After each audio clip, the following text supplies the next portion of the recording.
Il est vrai que Dieu a un plan merveilleux pour des individus, hein, pour des couples, pour des familles et pour une nation aussi. Hein. D'ailleurs, dans la Bible, il est dit quelque part, Dieu a dit à son peuple, il dit, j'ai pour vous non un plan de malheur, mais un plan de bonheur. Vous comprenez?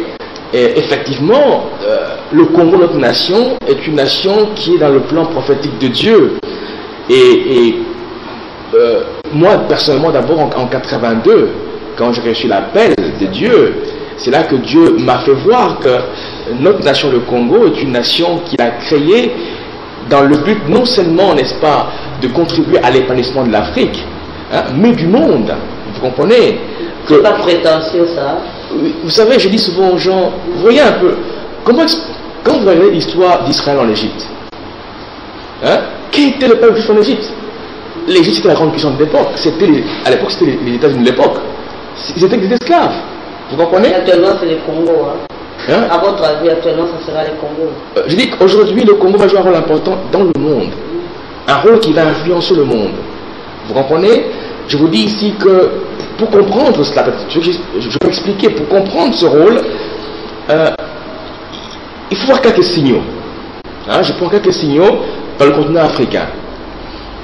Vous voyez à la fin du XXe siècle, ok? À la fin du XXe siècle, vous allez voir que l'Afrique a apporté quelque chose de merveilleux à partir de l'Afrique du Sud. L'avènement de l'Afrique du Sud par Mandela, ok? N'est-ce pas? Fin de l'apartheid. La fin de l'apartheid. Hein? Qui apporte au monde une vision nouvelle, politique, c'est-à-dire, nous voyons d'un côté Mandela qui amène les Noirs, ok?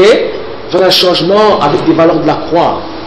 Des clercs, vous comprenez quoi, qui amènent le blanc à s'humilier, enfin qu'ensemble avec les noirs, ils puissent créer la nation arc-en-ciel, une nation nouvelle, vous comprenez, une nation nouvelle qui peut montrer au monde entier qu'il est possible de bâtir un... C'est vrai que nous prions, ça c'est vrai, on prie un peu partout, il y a une ferveur spirituelle, hein, ça c'est vrai, mais cette nation est appelée avec ses dirigeants, n'est-ce pas, cette nation est appelée à incarner ce qu'on appelle la vision de la marche avec le Seigneur, avec Dieu.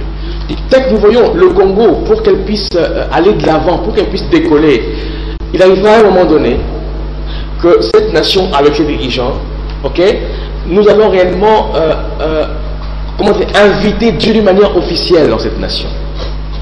L'inviter de manière solennelle, n'est-ce pas?